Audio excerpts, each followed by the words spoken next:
Thanks very much, Chairman. I'm in Leinster House, and thank you very much for the really interesting discussion to our witnesses.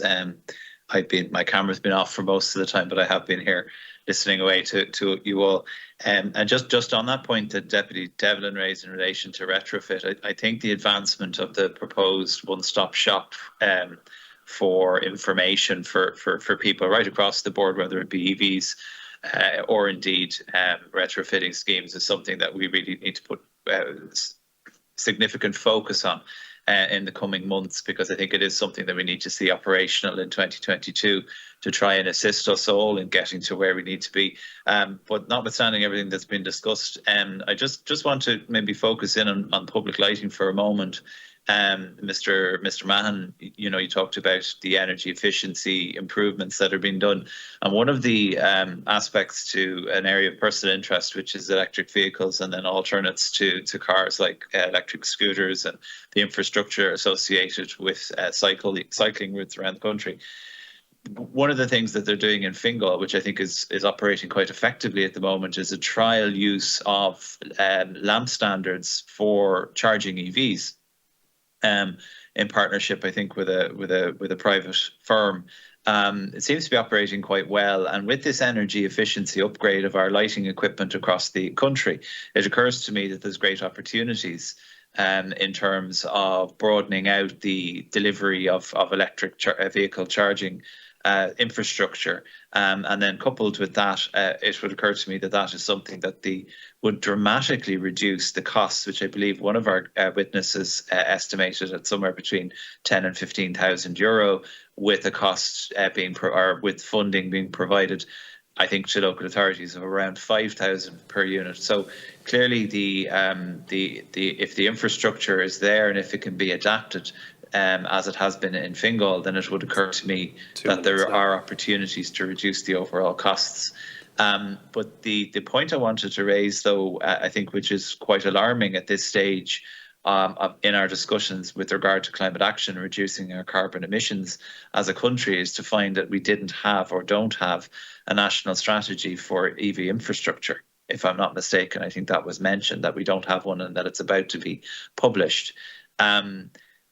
So the only question I would ask is, why the delay? I mean, the Climate Action Plan was published in 2019.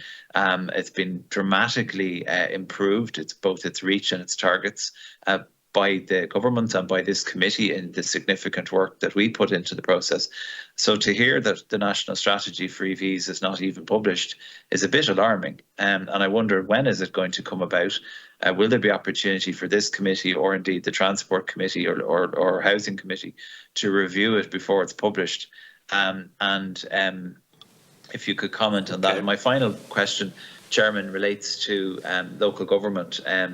I think it's hugely important that our local government bodies across the country lead climate change in local communities. They have the networks, they have the outreach on the ground in terms of education and indeed improvements within each and every local authority in the country. My only question is to the LGMA representatives is, do we have sufficient budgets and expertise within the local authorities to deliver upon which has been set in front of you? And in particular, in terms of staffing, are there any barriers to your body in attempting to reach those targets at a local authority level? Thank you, Deputy Farrell. That first question on the charging points and the lamp standards was for Mr. Mahon, was it, or did you want to address it to? Well, Mr. Mahon referenced it in terms of the energy efficiency changes to lighting, as in the bulbs. But it would occur to me that there might be a linkage there with the infrastructure within the pole itself and how it might be adapted for EV charging purposes, as has been the case in Fingal. Mr. Carroll might come in on that one as well. Mr. Mahon, do you want to go first? Yeah, Chair, and Deputy, thanks for your questions.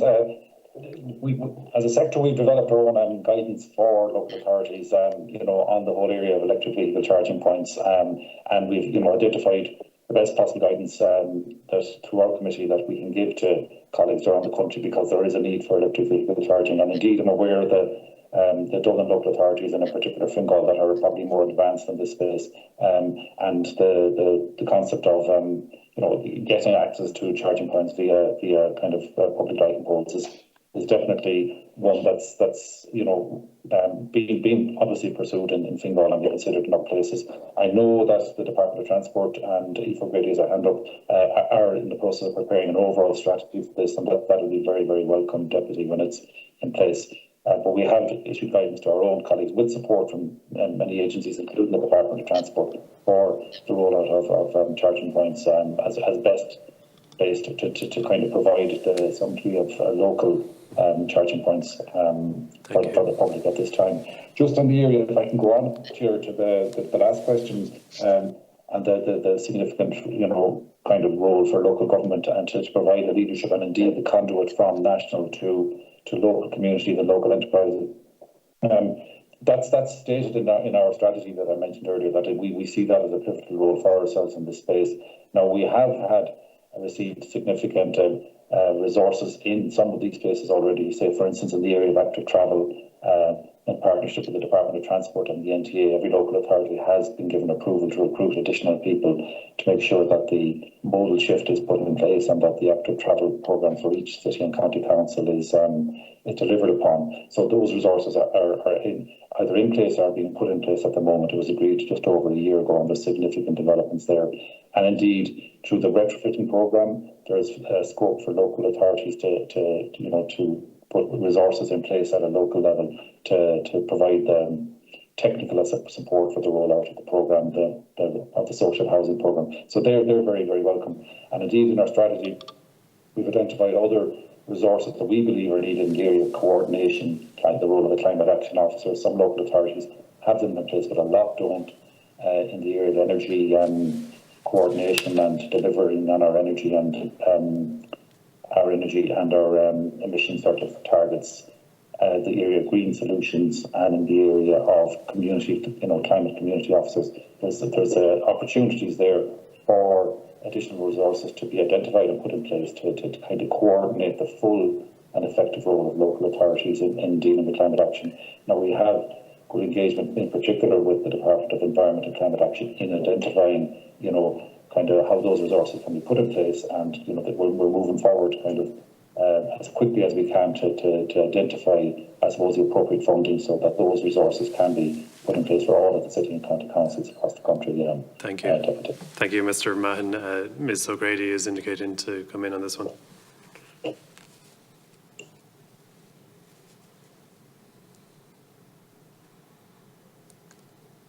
Sorry, my apologies. I was chatting away to myself there. So thank you. The question about the EV infrastructure and the lamppost pilot, that is proper to us. So I guess just a couple of things on that. We're very interested in what's happening in Fingal. The public point scheme that we've been funding local authorities over the year, we would like to see a pilot for lampposts being funded through that this year, and it's something we're hoping to encourage. There are a couple of challenges with it, however. So, I always feel the job of the public servant in these situations, always say it's a bit more complicated. But anyway, it is a bit more complicated. And just to flag these issues, at the moment, my understanding is that the energy to lampposts across local authorities in Ireland is unmetered. So the Fingal pilot, and there's a similar one in Oireachtas Down, they're being run from a couple of lampposts, and the local authority is absorbing the cost of the energy that is being provided to EVs. So installing meters on a lamppost is obviously a bigger infrastructural challenge than just being able to install a charger. So there's that challenge.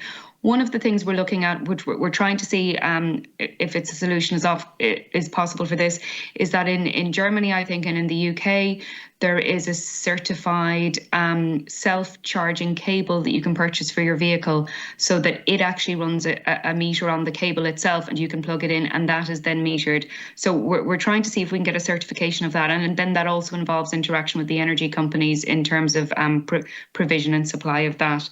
And then just the last thing on that is that I think with the upgrade of street lighting across the country, it does become a possibility, but a lot of the older lampposts, the wiring would be insufficient to support an EV multiple EVs on the street, as well as providing the lamppost charging. So, but I would hope that there would be horrible word synergy across these things, and that, you know, at the same time as doing a lighting upgrade, we could look at using the same facility for EV charging. Just another occurred to me, Ms. O'Grady, that the work that's been done to upgrade the energy efficiency of the lighting, there absolutely is opportunity there. And I suppose the reason I've raised it is that I feel, while yes, there are complications to the provision of charging at lampposts, and it's not going to work everywhere. If we press ahead with the upgrade and the energy efficiency upgrades of all of these lampposts across the country over the coming decade, we're missing an opportunity, and therefore I'd hate to see that opportunity pass. But I won't be. You're all over it, so I won't. We're on it. We're on it. No, this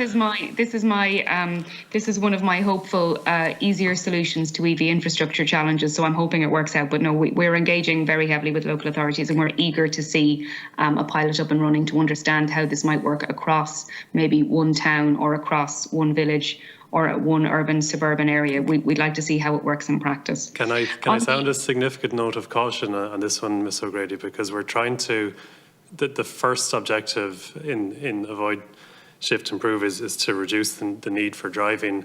You know, so that's to enhance the capacity of the population to walk as much as possible, but to cycle. So where there's currently on-street parking, which is pretty much where the public lighting is, like we're going to have to make our footpaths much wider. We're going to have to take over public space for cycle lanes and cycle networks, and I think that's going to really complicate the idea of using the lamp standards, or probably most of the lamp standards, for EV charging. In some cases, that would be the case. But I mean, I guess one of the things we're doing a research, and sorry, I was just going to come back on the EV infrastructure strategy. So just to say, there isn't a delay on that. It was a programme for government commitment in the establishment of this government. It's being prepared at the moment, and we would expect to publish it in the next few months. And what we would be doing there, you asked about engagement, we would be publishing it for consultation. So the purpose of the publication would be to engage with stakeholder groups, including this committee, and to then get feedback to refine and improve. But part of the work we've been doing on that is looking at what other cities across Europe are doing. So and I know we're very keen, and part of the climate action plan is to massively increase the proportion of sustainable transport trips in our towns and cities across Ireland. But looking at cities like Amsterdam, where they've been able to put in on-street EV charging, you know, they have walking and cycling modal shares that we would just absolutely grab with both hands if we could. And they're able to deliver that alongside street curbside EV charging in Amsterdam suburbs. There will be a lot of streets where it's not suitable, where we're looking to install, segregated cycle paths and wider footpaths, as you say. But I think in some of the quieter suburban streets where there isn't the availability of front gardens for people who want to purchase an EV and charge it, then I think this would be a nice solution for those areas. Okay, thank you. Can I come in on the discussion on Avoid, Shift, Improve? It was mentioned by Mr. Mellish that the shift referred to shift to EVs. It absolutely doesn't. The electric vehicles fall under the Improve, and Avoid, Shift, Improve are in order of priority. Avoid is the first priority. Shift refers to shift to active travel modes and sustainable transport, and then the Improve is to improve efficiency, and that's where the EVs come in. Ms. O'Grady, would you agree with that? Yes, that's the definition of Avoid, Shift, Improved. Reduce the need for travel, shift to public transport, and then improve the technology if all else fails. Yeah, it's important to say that it's an order of priority, that it isn't a choice. So the Avoid and the Shift are a higher priority than the Improve, which is where the EVs are. Thank you for that. And I'm going to ask my own questions now. I've interjected a few times, but I still have my own questions. For Department of Agriculture, I noticed that is it the number of farms, or is it the amount of land, the proportion of land for organic farming is to go from, I think, 2% to 7.5%? Is that the plan? Up to 350,000 hectares. But you also say that the herd numbers can remain stable. But I'm just wondering if there's a large increase in organic farming, doesn't that imply a much lower stocking rate? So doesn't it mean a lower herd number ultimately? Now I know it might not be policy to reduce herd numbers, but is this the effective outcome of increasing the organic share? Then related question, can we go further? What are the obstacles to going beyond the 7.5%? I think 7.5% is the current EU target, but we're trying to catch up and go further. So why can't we go beyond 7.5%? I do know that other European countries are way beyond the 7.5%. I would have thought we can follow and catch up.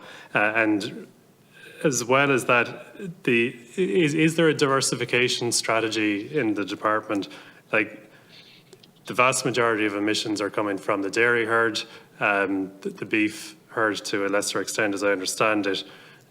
We want to make farming a viable choice for people. We want to sustain jobs in rural Ireland, but unless there's actually a diversification strategy, maybe there is, but I just haven't seen it. I don't think we're going to reduce the emissions as much as we need to. And then just moving to transport again,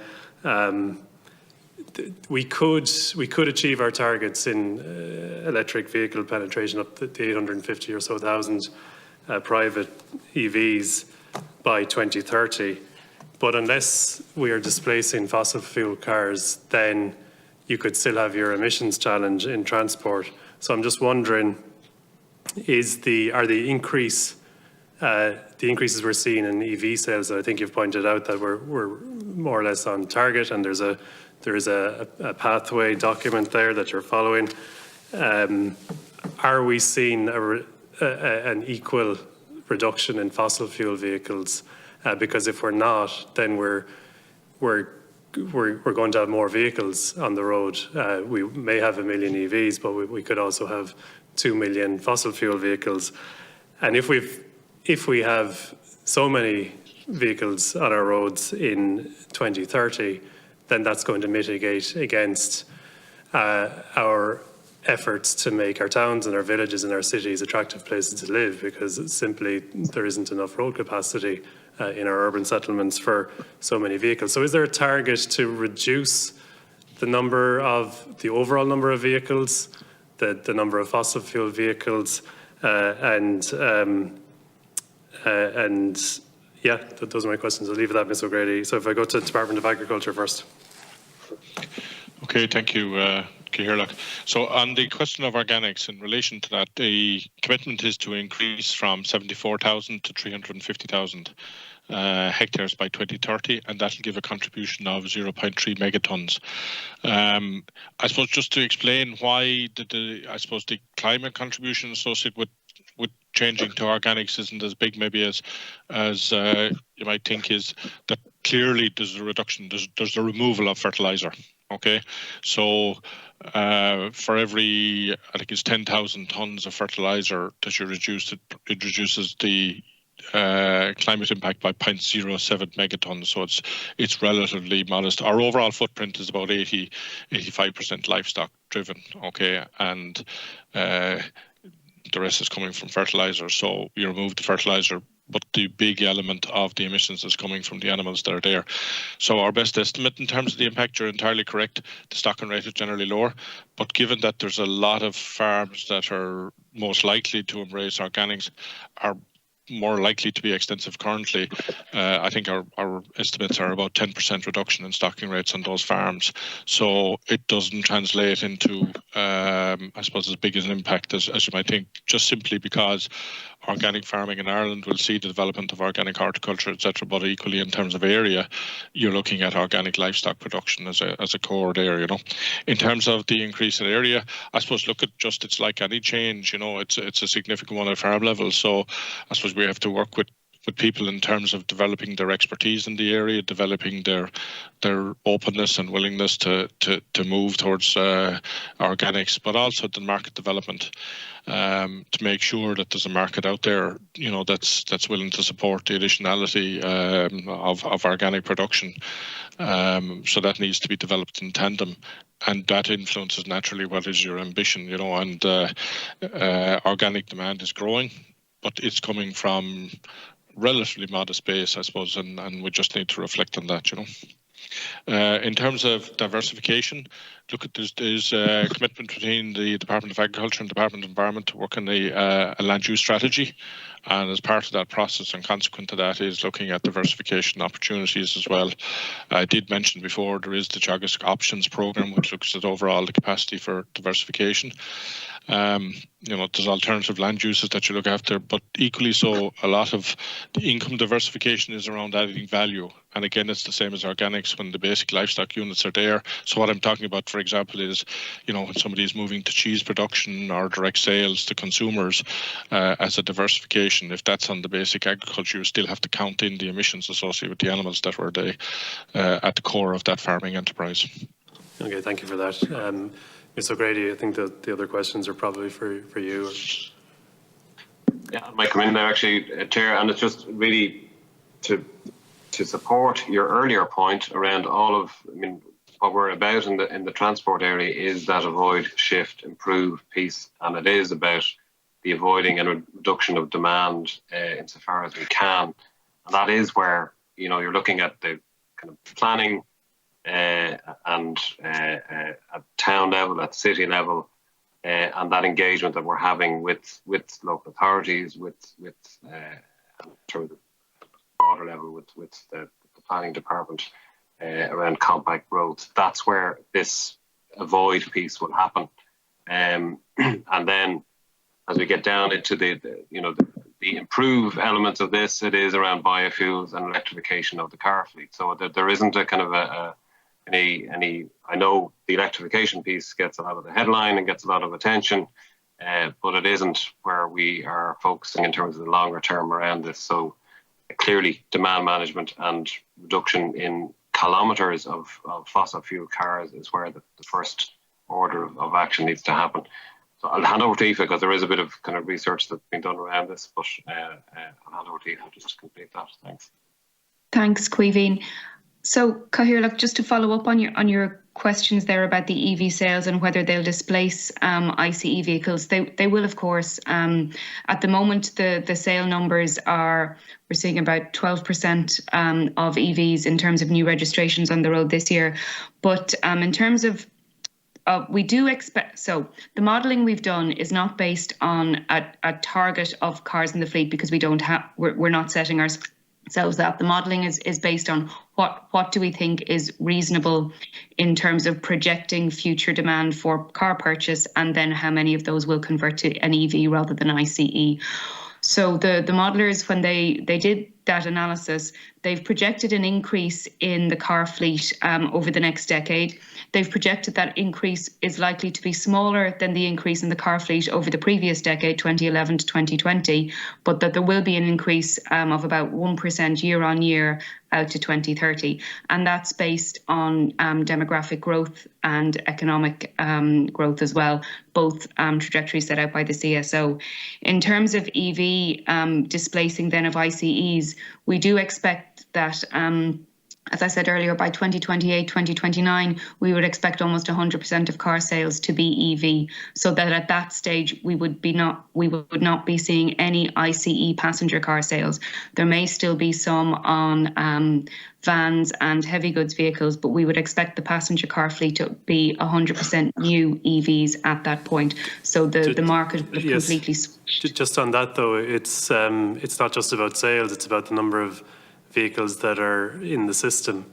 And yes. Is there any, what policies are there, what strategies are there to reduce the number of fossil vehicles that are in the system? Because an SUV bought today is going to be around until 2035 or beyond.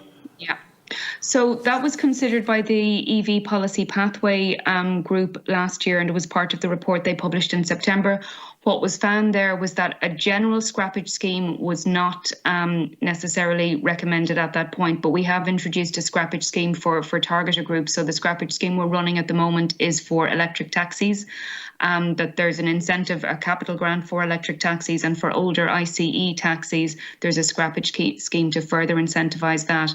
But the finding of the group was that a general scrappage scheme across the car fleet would incur significant financial costs, and was not necessary at this time.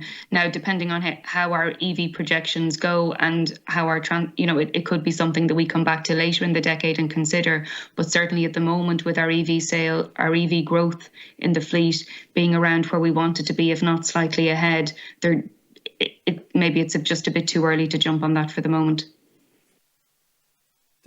You mentioned there about the models predicted an increase, but we have levers at our disposal to determine whether there should be an increase.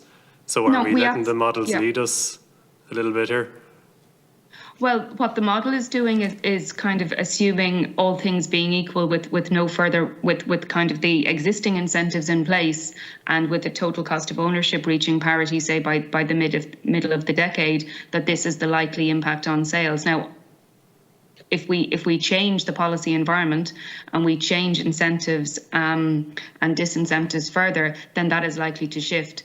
But the modelling was done really on a neutral policy basis, taking the policies we have now and looking at what would be envisaged in terms of EV uptake out to 2030. Okay, thank you. And just finally, you've mentioned the EV policy pathway working group quite a few times. Is there any similar group that looks at active travel rollout